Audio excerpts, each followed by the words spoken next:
Permettez-moi de vous conter l'histoire la plus insensée que vous n'entendrez jamais.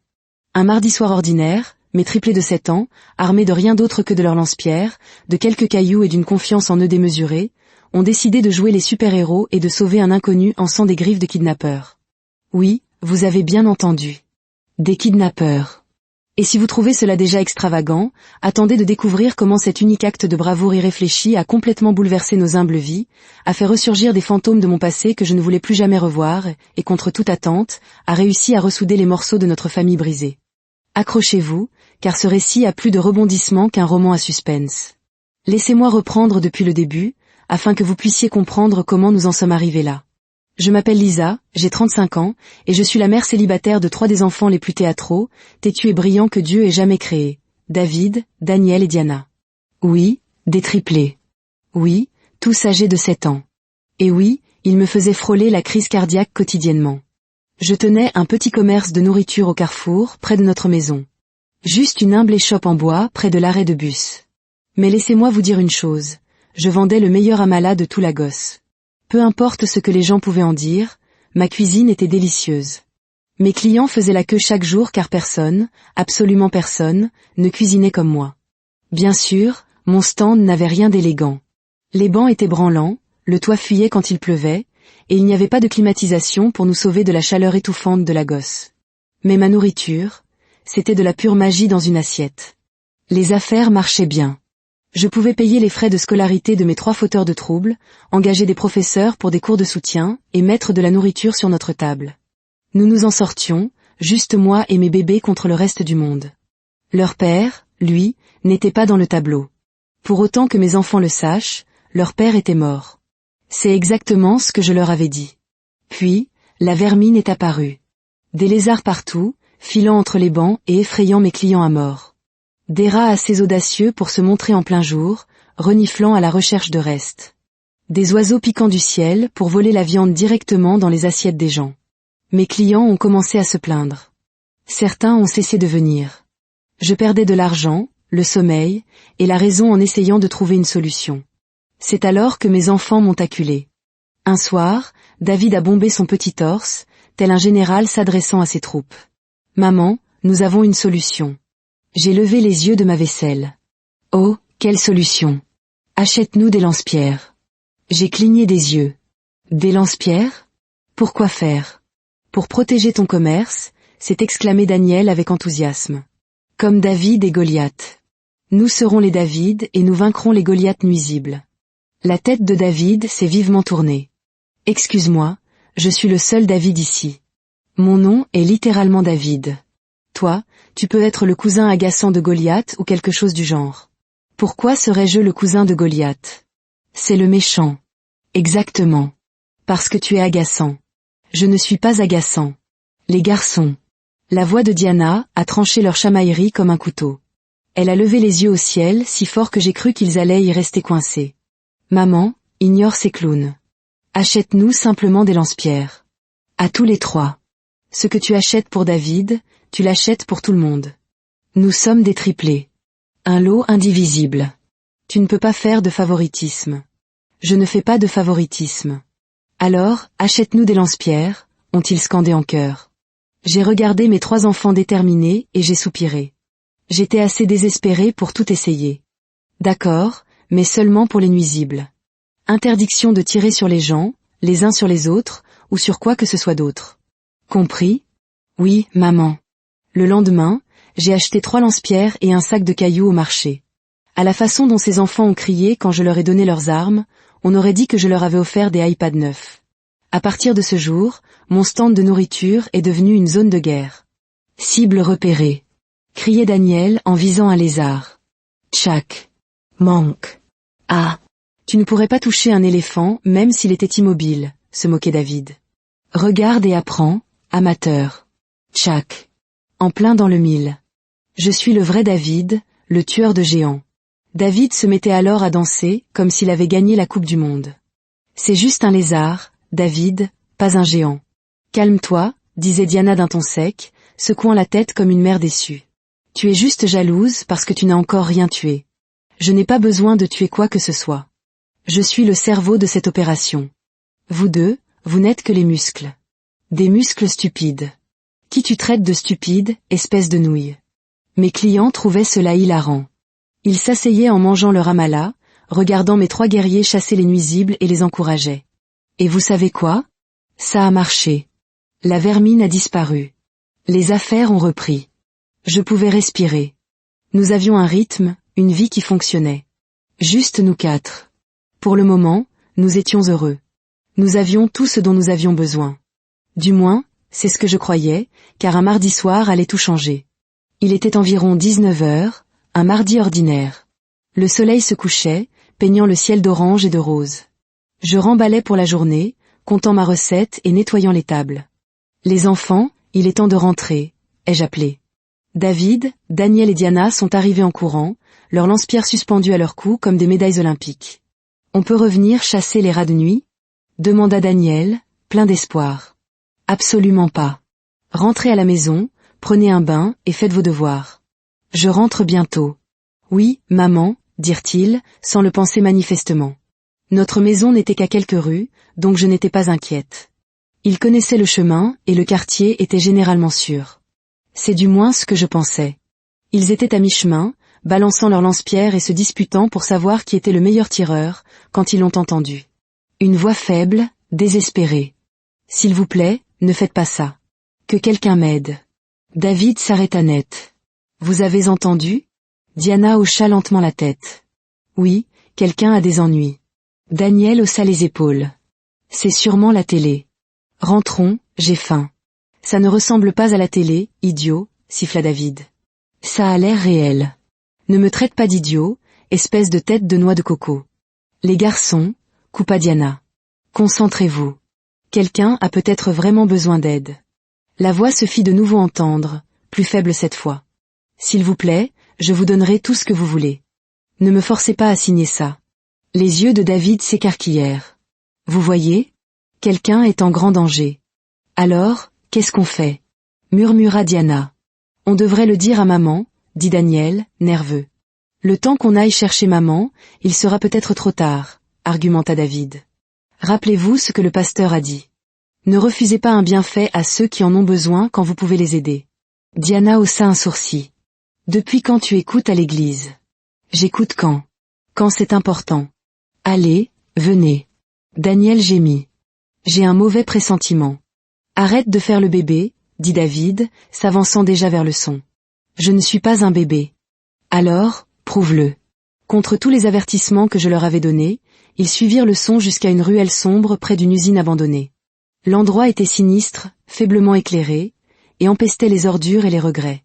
En jetant un œil au coin du mur, ils virent 2 grands hommes masqués. L'un tenait un bâton en bois. L'autre, ce qui ressemblait à une arme à feu. À terre, saignant et à genoux, se trouvait un homme en costume coûteux. Signez ce document, maintenant. Aboya l'un des hommes masqués, lui brandissant des papiers au visage. Je ne sais même pas ce que je signe, plaida l'homme, la voix tremblante. Du sang coulait de son front, son nez semblait cassé, son costume de luxe était déchiré. S'il vous plaît, prenez mon argent, ma montre, n'importe quoi. Ne me faites pas de mal. On ne veut pas de ta montre, imbécile. Signe ce papier ou tu ne verras jamais demain. Le cœur des enfants battait la chamade. Il faut l'aider, dit David à ses frères et sœurs. Tu es fou? Chuchota Daniel, frénétique. Ce sont des adultes avec des armes. Nous ne sommes que des enfants. Nous ne sommes pas que des enfants, répliqua David, serrant plus fort son lance-pierre. Nous sommes David, Daniel et Diana, la triple menace. Et nous avons des lance-pierres. Diana prit une profonde inspiration. Il a raison. On ne peut pas le laisser comme ça. Très bien, gémit Daniel. Mais quand on mourra, je vous accuserai tous les deux. Marché conclu, sourit David. Maintenant, soyons des héros. Ils sortirent de l'ombre. Hey! La voix de David résonna, étonnamment forte et assurée pour un enfant de 7 ans. Laissez-le tranquille. Les hommes masqués se retournèrent, choqués. Qu'est-ce que? Qui sont ces petits rats? Grogna l'un d'eux. Diana s'avança, les mains sur les hanches dans sa pose caractéristique. Nous ne sommes pas des rats. Nous sommes son équipe de sauvetage. Laissez-le partir maintenant, ou nous appelons la police. Les hommes se regardèrent et éclatèrent de rire. Oh, regardez les petits enfants qui jouent aux héros, se moqua l'un d'eux. Rentrez chez vous, les gosses, avant de vous blesser. Ce sont des affaires d'adultes. On a dit de le laisser partir. Cria de nouveau David, sa voix ne faiblissant pas malgré ses mains tremblantes. Un des hommes fit un pas vers eux, levant son bâton d'un air menaçant. Vous, les petits morveux, vous devez apprendre à vous mêler de vos. Tchac. La pierre de David le frappa en plein dans l'œil. Aïe. Mon, espèce de petit. Tchac. Tchac. Daniel et Diana tirèrent à leur tour, touchant le second homme à l'épaule et entre les cuisses. Aïe. Ces enfants, ils nous attaquent. Voleurs. Kidnappeurs. À l'aide. Que quelqu'un nous aide. Hurla Diana à plein poumon, sa voix portant dans l'air du soir comme une sirène. David et Daniel continuaient de tirer. Leurs pierres frappaient les bras, les jambes, les torses, partout où ils pouvaient viser. Mon œil. Il m'a encore eu à l'œil. Hurla un des hommes. Retraite. Ces petits démons sont fous. Cria l'autre. Des portes commencèrent à s'ouvrir. Des chiens se mirent à aboyer de manière incontrôlable. Des bruits de pas se firent entendre, tonnant de toutes les directions. Les hommes masqués réalisèrent qu'ils étaient sur le point de se faire prendre. Laisse tomber. Partons. Cria l'un d'eux, et ils détalèrent à l'autre bout de la ruelle, jetant le document et le stylo en courant. En quelques secondes, des voisins se déversèrent dans la ruelle, armés de bâtons, de casseroles, de machettes, et M. Friday arriva même avec son énorme spatule de cuisine. Où sont-ils? Où sont les voleurs? Cria un voisin, sa spatule levée comme une arme. Ils sont partis par là. Indiqua David, tenant toujours son lance-pierre. La foule se lança à la poursuite des kidnappeurs, leurs cris de colère s'estompant au loin. Les enfants restèrent là, respirant fort, l'adrénaline pompant dans leurs veines, réalisant lentement ce qu'ils venaient de faire. On a réussi, dit Daniel, la voix chevrotante. On a vraiment réussi. Bien sûr qu'on a réussi, dit David, bien que ses mains tremblent encore. Je vous l'avais dit. Diana ne les écoutait pas.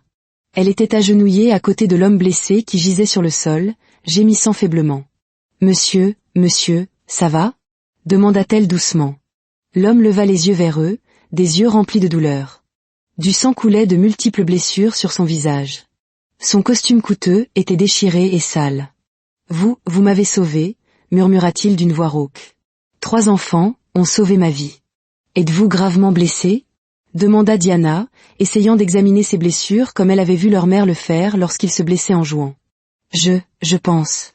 Ses yeux se mirent à papillonner. Monsieur, restez avec nous. Ne fermez pas les yeux, dit David d'un ton pressant. Mais les yeux de l'homme se révulsèrent et il s'effondra, complètement inconscient. Oh, dit Daniel. Il est mort? Demanda David, donnant un petit coup de pied dans le bras de l'homme. Il n'est pas mort, idiot, claqua Diana, plaçant son oreille près de sa bouche. Il respire. Il s'est juste évanoui. Qu'est-ce qu'on fait maintenant? Demanda Daniel, la panique montant dans sa voix. On ne peut pas le laisser ici. Et si ces hommes revenaient? Diana regarda ses frères, puis l'homme inconscient, puis de nouveau ses frères. On l'emmène à la maison, décida-t-elle. Quoi? Crièrent les 2 garçons. Maman va nous tuer, gémit Daniel. Seulement si elle le découvre, dit fermement Diana. Et elle ne le découvrira pas si on est malin. Maintenant, aidez-moi. Il faut le ramener à la maison avant que ces hommes ne reviennent ou que les voisins ne rentrent. Mais il est énorme. Comment on est censé le porter? Protesta David. Les yeux de Diana s'illuminèrent. J'ai une idée. Ramener un homme adulte inconscient à la maison s'avéra être la chose la plus difficile que les triplés aient jamais tentée. Ok, à 3, on soulève, commanda Diana, prenant les choses en main comme un minuscule général. 1, 2, 3. Ils tirèrent, et l'homme bougea à peine d'1 centimètre. Il est trop lourd. Gémit Daniel, son visage devenant rouge d'effort. Qu'est-ce que cet homme mange? Des rochers? Du ciment? Peut-être des éléphants, halta David, essayant de traîner l'homme par le bras. Il mange certainement des éléphants au petit déjeuner. Les éléphants ne pèsent pas autant, corrigea Diana, luttant avec les jambes de l'homme. Si, ils pèsent autant. Non, les hippopotames pèsent plus que les éléphants. Tout le monde sait ça. Ce n'est même pas vrai. Les garçons. Diana lâcha les jambes de l'homme et foudroya ses frères du regard. Pouvez-vous arrêter de vous disputer sur le poids des animaux et m'aider à réfléchir? On ne peut pas le traîner dans les rues comme ça. Les gens vont croire qu'on l'a kidnappé. Eh bien, Techniquement, on l'a un peu kidnappé, fit remarquer Daniel. On l'a sauvé. Claqua Diana. C'est complètement différent. Maintenant, réfléchissez. Comment on le déplace? Le visage de David s'illumina soudain comme un sapin de Noël. Attendez, j'ai une idée. La brouette de Monsieur Fémy. Celle qu'il utilise pour ses ordures? Daniel plissa le nez de dégoût. Tu as une meilleure idée? Le défia David. Il n'en avait pas. D'accord, mais c'est toi qui dois lui demander, dit Diana. Tu es le meilleur menteur. Je préfère appeler ça de la narration créative, dit David avec dignité, avant de partir en courant dans la rue. 3 minutes plus tard, il frappait à la porte de Monsieur Fémy, essayant d'avoir l'air aussi innocent et serviable que possible.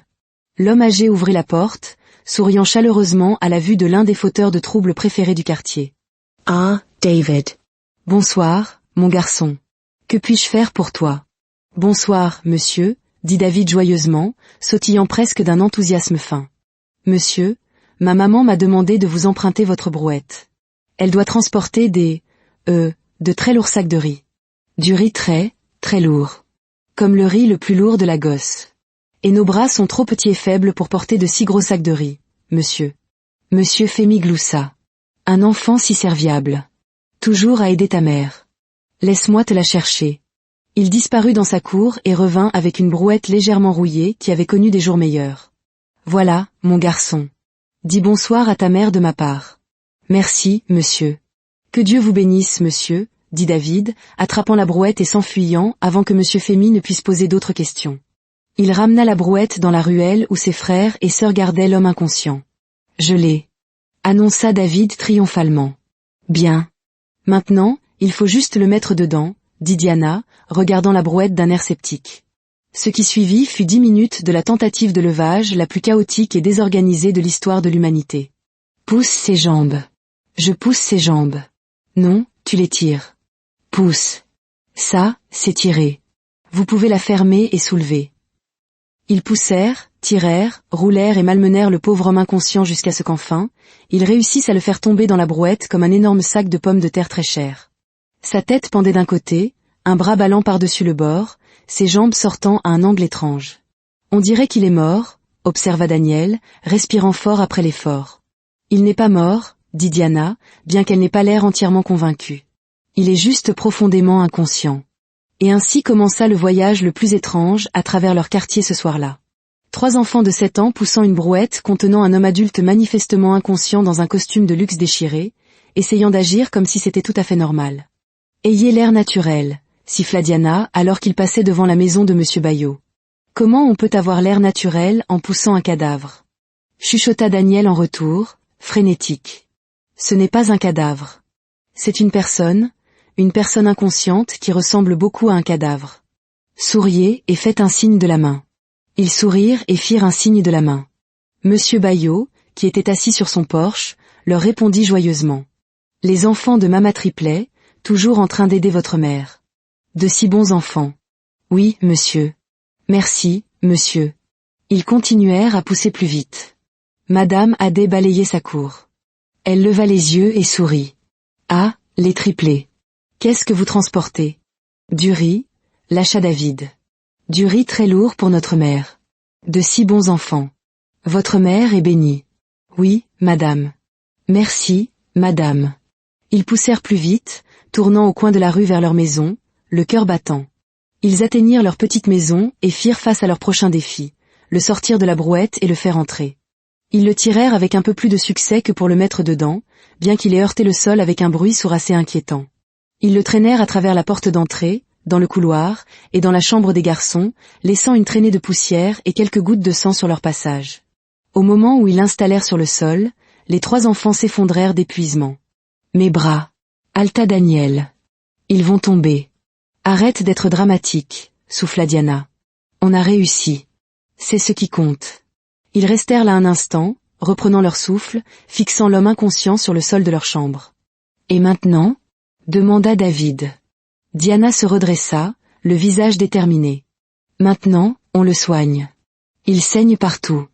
Maman garde la trousse de premier secours sous l'évier de la salle de bain. Je vais la chercher. » Elle sortit en courant et revint quelques instants plus tard avec une boîte en plastique blanc remplie de bandages, de coton, d'antiseptiques et de diverses fournitures médicales. « Tu sais même comment utiliser tout ça ?» demanda David, sceptique. Diana lui lança un regard cinglant. « J'ai vu maman nous soigner 1 million de fois. Ça ne peut pas être si difficile. » La réponse était « très difficile ». Diana commença avec assurance, tamponnant la coupure sur son front avec du coton imbibé d'antiseptique. Puis elle commença avec les bandages, et elle ne put s'arrêter. Elle lui banda la tête, puis les bras. Puis elle repéra ce qui semblait être un bleu sur sa jambe, alors elle la banda aussi. 20 minutes plus tard, l'homme ressemblait à une momie échappée d'un tombeau égyptien. Seul son nez et sa bouche étaient visibles. « Diana, » dit David lentement. « Je crois que c'est un peu trop de bandages. Tu veux le faire ?» Le défia Diana, les mains sur les hanches. « Non. » Alors arrête de critiquer mon expertise médicale. Juste à ce moment-là, ils l'entendirent. Le son qui leur glaça le sang, la porte d'entrée qui s'ouvrait. Leur mère était rentrée. « Cachez-vous » chuchota Daniel, frénétique, bien qu'il n'y eût nulle part où se cacher. Ils entendirent des pas dans le couloir, se rapprochant. « Les enfants » appela la voix de leur mère. « Pourquoi votre porte est-elle fermée ?» Diana sauta et verrouilla la porte juste au moment où leur mère atteignait la poignée. « On a une réunion de famille » cria David, sa voix anormalement aiguë et stridente. Il y eut une pause. « Une réunion de famille ? Depuis quand vous faites des réunions de famille ? » Depuis aujourd'hui, lança Diana. C'est une affaire de triplé très importante et privée. C'est des histoires de filles, improvisa sauvagement Diana. Et de garçons, mais séparément ensemble. C'est compliqué. Une autre pause, plus longue cette fois. D'accord, dit lentement leur mère. Eh bien, j'ai préparé le dîner. Venez manger quand vous aurez fini votre réunion. On a déjà mangé. Lâcha Daniel. On a mangé des sandwichs. De gros sandwichs. Très nourrissants. Quand avez-vous eu le temps de faire des sandwichs ? Nous sommes des fabricants de sandwichs très rapides, ajouta David. Efficaces. Comme une usine de sandwichs. Leur mère ne les croyait certainement pas, mais elle semblait trop fatiguée pour insister. Très bien. Ne veillez pas trop tard. Brossez-vous les dents. Dormez bien. Oui, maman. Bonne nuit, maman. On t'aime, maman. Je vous aime aussi, mes petits bizarres suspects. Ils entendirent ses pas s'éloigner dans le couloir. Les 3 enfants laissèrent échapper le souffle qu'ils retenaient. C'était -1, murmura Daniel. On attend qu'il se réveille, décida David. Puis on le fait sortir par la porte de derrière au petit matin, avant que maman ne se réveille. Et s'il ne se réveille pas ? Demanda Daniel nerveusement. Il se réveillera, dit fermement Diana. Il le doit. C'était un plan simple. Infatigable. Sauf pour un tout petit problème. L'homme ne se réveilla pas. Pas cette nuit-là. Il resta simplement là, enveloppé de quantités ridicules de bandages, respirant lentement et régulièrement, complètement inconscient que 3 enfants de 7 ans terrifiés vivaient une crise existentielle à cause de son corps inanimé. Le lendemain matin, je me suis réveillée à 5 heures, comme d'habitude. La maison était silencieuse. À 6 heures, j'ai frappé à la porte des enfants pour les réveiller pour l'école. Ils sont sortis en titubant, l'air étrange, coupable, excessivement joyeux. Suspect. Bonjour, maman. Ont-ils chanté à l'unisson parfait, leur sourire si vif et faux qu'ils en étaient presque lumineux. J'ai plissé les yeux. Quelque chose n'allait vraiment pas. Qu'est-ce qui se passe avec vous 3 ? Rien. Absolument rien. David rit beaucoup trop fort, se grattant nerveusement l'arrière de la tête. On est juste heureux, ajouta Daniel en hochant la tête si fort qu'elle semblait sur le point de tomber. Avant que je ne puisse les interroger davantage, ils se sont tous mis à parler en même temps, les mots se bousculant. Maman, tu ne devineras jamais ce qui s'est passé hier. Il y avait des voleurs dans notre quartier. De vrais criminels qui attaquaient un homme. Mon sang se glaça. Quoi ? Mais on va bien, dit rapidement David. On a juste crié et les gens sont venus et les ont chassés. Je les ai attrapés tous les 3, vérifiant s'ils avaient des blessures, mes mains tremblant. Vous êtes blessés ? Ils vous ont vu ? Vous ? Maman, on va bien, dit Diana en repoussant doucement mes mains. On a juste crié, c'est tout. Après leur avoir fait promettre 3 fois de ne plus jamais se mettre en danger, je les ai finalement laissés se préparer pour l'école. Mais quelque chose clochait encore. Je les ai déposés à l'école, les regardant franchir les portes, toujours mal à l'aise. Au milieu de la matinée, j'ai réalisé que j'avais oublié des épices à la maison. J'ai soupiré, essuyé mes mains sur mon tablier et dit à mon assistant que je revenais dans 20 minutes. J'ai conduit jusqu'à la maison, repassant mentalement ma liste d'ingrédients. J'ai déverrouillé la porte d'entrée et je suis entré. C'est là que je l'ai entendu. Des bruits venant de la cuisine. Des cliquetis, des claquements, la porte du réfrigérateur qui s'ouvre et se ferme. Je me suis figé, le cœur arrêté. Quelqu'un était dans ma maison. Mon esprit a immédiatement pensé à ce que les enfants avaient dit. Des voleurs dans le quartier.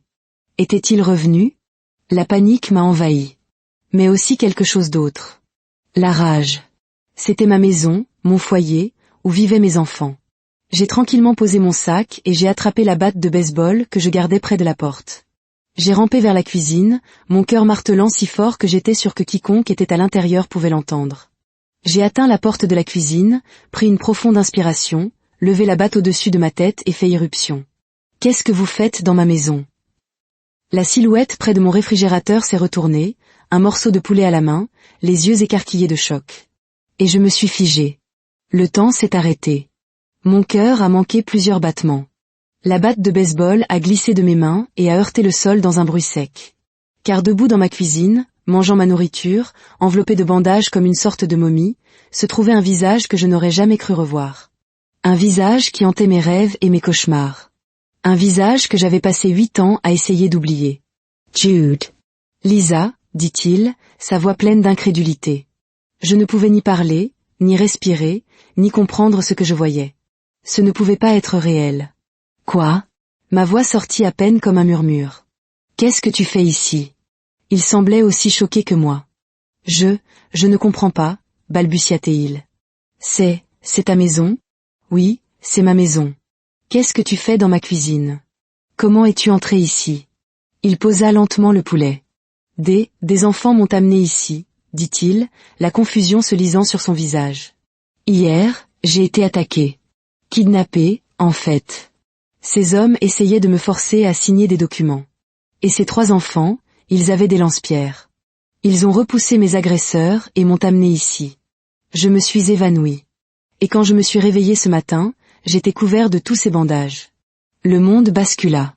Des enfants. 3 enfants avec des lance-pierres. Oh mon Dieu. Oh non. Mes enfants. Mes enfants l'avaient amené ici. Tu dois partir, dis-je, la voix tremblante. Tout de suite. Lisa, je ne peux pas. J'ai dit, pars. Ai-je crié, toute la douleur et la rage de 8 années explosant en moi. Sors de ma maison. Il fit un pas vers moi et grimaça, se tenant le côté. Je pouvais voir du sang suinter à travers les bandages sur son front. Je ne peux pas partir pour le moment, dit-il, la voix tendue par la douleur. Ces hommes, ils pourraient encore me chercher. S'il te plaît, je sais que je suis la dernière personne que tu veux voir, mais je t'en supplie. Laisse-moi juste rester jusqu'au soir. Juste le temps que ce soit sûr. Sûr? J'ai ri amèrement, bien que des larmes coulent sur mon visage. Maintenant, tu veux parler de sécurité? Toi, entre tous? Je sais que je ne mérite pas ton aide. Je ne mérite rien de toi, mais s'il te plaît. Comment oses-tu? Ma voix s'est élevée jusqu'à un cri. Comment oses-tu revenir dans ma vie après 8 ans? Après ce que tu m'as fait? Après comment tu... Ma voix se brisa complètement. Il me regarda avec tant de douleur dans les yeux. Lisa, je suis désolé. Je suis tellement désolé pour tout. Mais ces enfants, ils m'ont sauvé la vie. S'ils n'étaient pas intervenus, je serais probablement mort à l'heure qu'il est. Je voulais dire non. Mais il était blessé, saignant, et malgré tout, je n'étais pas assez sans cœur pour envoyer un homme blessé au danger. Très bien, dis-je en serrant les dents. Tu peux rester jusqu'au soir. Mais tu ne t'approches pas de moi. Tu ne touches à rien d'autre. Tu ne me parles pas. Et dès que c'est sûr, tu pars. Compris? Compris. Merci, Lisa. Merci. Pendant ce temps, à l'école, les triplés ne pouvaient se concentrer sur rien d'autre. La panique s'installait. Et s'ils se réveillent? Et que maman est à la maison? Murmura Diana pendant la récréation. Maman est à son stand maintenant, dit Daniel, essayant de paraître confiant. Mais si elle a oublié quelque chose? S'inquiéta David. Les yeux de Diana s'écarquillèrent. Oh non. Et si elle le trouve en premier? Et si c'est un voleur? Haleta soudain Diana. Et s'il vole nos affaires pendant qu'on est parti? Mon poupée préférée. Celle que grand-mère m'a donnée. L'après-midi s'éternisa. Quand la cloche finale sonna à 14 heures, ils prirent leurs sacs et coururent presque hors de l'école. Ils marchèrent à vive allure dans les rues, le cœur battant, redoutant ce qu'ils pourraient trouver en rentrant. Ils tournèrent au coin de leur rue et se figèrent. La voiture de leur mère était garée devant la maison. Elle était là.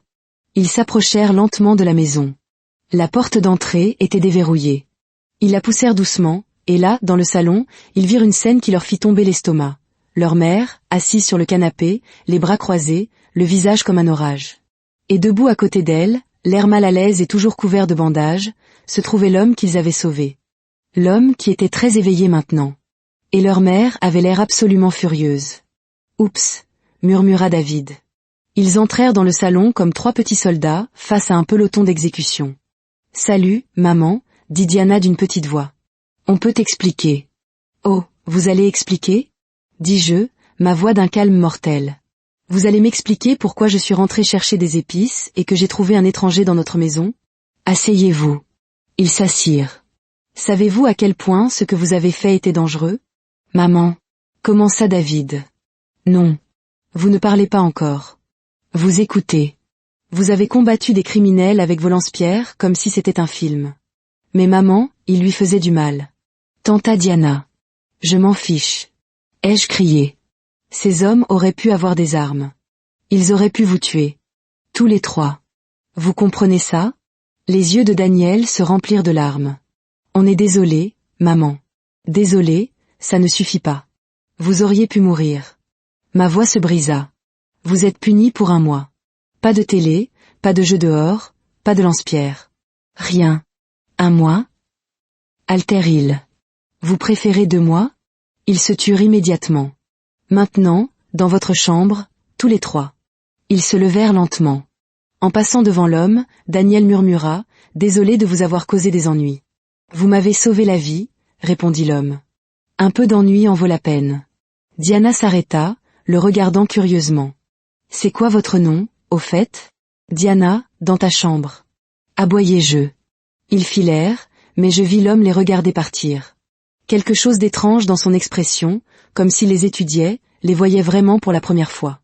Il regarda la démarche assurée de David, le regard inquiet de Daniel en arrière, les épaules défiantes de Diana, et je vis quelque chose vaciller dans ses yeux. Quelque chose qui me glaça le sang. De la reconnaissance?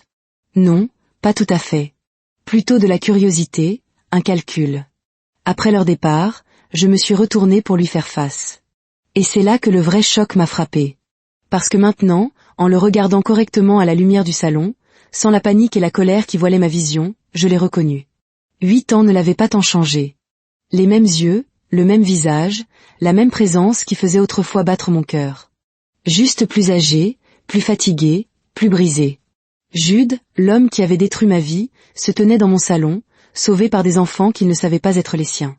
Mon cœur s'est arrêté, puis s'est mis à battre si vite que j'ai cru qu'il allait exploser. « Lisa », dit-il doucement, voyant la reconnaissance inonder mon visage. Je ne savais pas.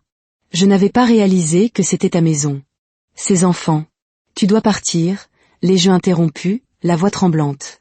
Tout de suite. Il a expliqué la menace qui pesait sur lui, les hommes qui le recherchaient. Il a dit que s'il partait en plein jour, il pourrait les mener directement à moi, à mes enfants. Cela m'a arrêté net. Il avait raison. Très bien, dis-je en serrant les dents, chaque mot étant comme avaler du verre. Tu peux rester jusqu'au soir. Mais tu ne t'approches pas de moi. Tu ne parles pas à mes enfants.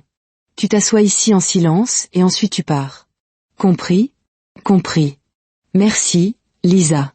Je suis sortie, m'asseyant dans ma voiture pendant 5 bonnes minutes avant de pouvoir démarrer le moteur. Jude. Après 8 ans, dans ma maison, sauvé par nos enfants. Des enfants qu'il regardait déjà avec bien trop de curiosité. Après mon départ, Jude est resté seul dans mon salon, l'esprit en ébullition. Ses enfants avaient 7 ans. La mathématique se fit d'elle-même dans sa tête. 8 ans depuis qu'il avait vu Lisa pour la dernière fois, moins 9 mois de grossesse. Non, c'était impossible. Mais ensuite, il se souvint des détails. La façon dont David se tenait, exactement comme lui. Le regard pensif de Daniel, le même que le sien d'enfant. La logique acérée de Diana, comme celle de son père. Et leurs traits. Les yeux de David, le sourire de Daniel. Et Diana. Mon Dieu, Diana avait quelque chose de son visage, comme un miroir. Mais Lisa était seule. Où était leur père? Son cœur battait la chamade.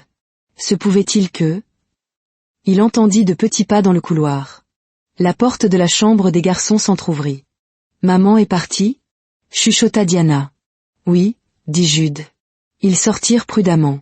Vous vous sentez mieux? Demanda Daniel. Vos bandages tombent. Je vais beaucoup mieux, grâce à vous trois.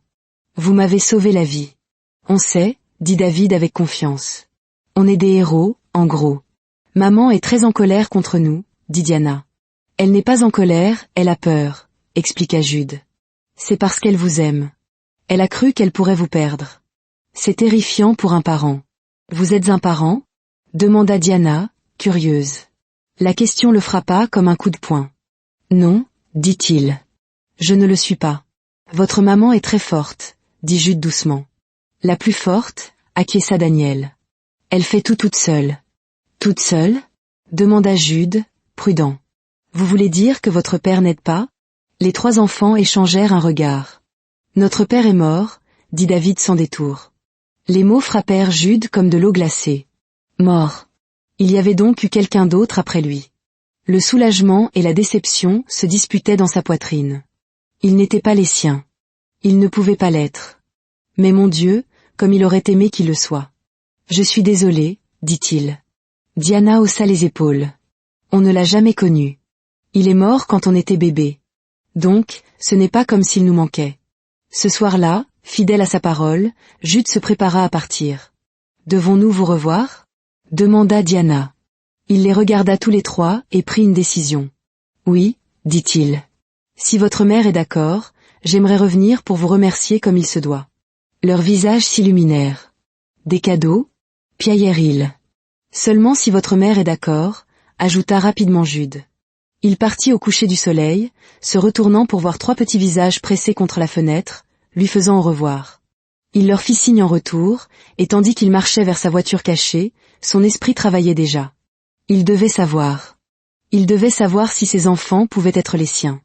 Il devait comprendre ce qui s'était passé il y a 8 ans. Et il n'y avait qu'un seul moyen de le découvrir. Il devait enquêter. Discrètement, prudemment, sans que Lisa le sache. Car si ses enfants étaient les siens, il ne savait pas s'il pourrait se pardonner, ou si Lisa lui pardonnerait un jour. Mais il devait connaître la vérité. Et cette nuit-là, après être rentré et avoir trouvé Jude parti, je me suis allongé dans mon lit et j'ai fixé le plafond. Le sommeil ne venait pas. Chaque fois que je fermais les yeux, je voyais son visage. Jude. Le fantôme que j'avais passé 8 ans à essayer d'oublier était revenu dans ma vie. Et avec lui, tous les souvenirs que j'avais enfouis. Il y a 8 ans, j'ai rencontré Jude lors d'un programme de l'église. J'avais 27 ans, comptable junior. J'avais des rêves, des ambitions. Et puis je l'ai vu, grand, beau, avec ce sourire qui illuminait tout son visage. Il s'est approché. Salut, je suis Jude. Lisa. Nous avons parlé pendant des heures. En quelques semaines, nous étions inséparables. Il était tout ce dont j'avais jamais rêvé. Je t'épouserai un jour, m'a-t-il dit un soir. Et je l'ai cru. 6 mois plus tard, il m'a demandé en mariage. J'ai dit oui sans hésiter. Tout était parfait, jusqu'à ce qu'il veuille que je rencontre ses parents. Quand nous sommes arrivés devant leur maison, mon excitation s'est transformée en terreur. Ce n'était pas une maison. C'était un manoir. Un palais. Jude, ai-je murmuré, l'estomac noué. Tu ne m'as pas dit que ta famille était riche. Est-ce que ça a de l'importance? A-t-il demandé. Ils vont t'adorer. Il avait tellement tort. Dès que nous avons franchi cette immense porte d'entrée, je l'ai senti. Le regard froid de sa mère, m'examinant de haut en bas comme si j'étais une chose dégoûtante.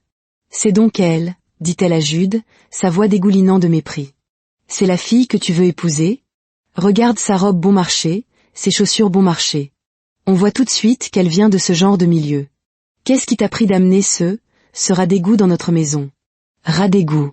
Les mots m'ont frappé comme une gifle. Le père de Jude était encore pire. Jude, dit-il froidement.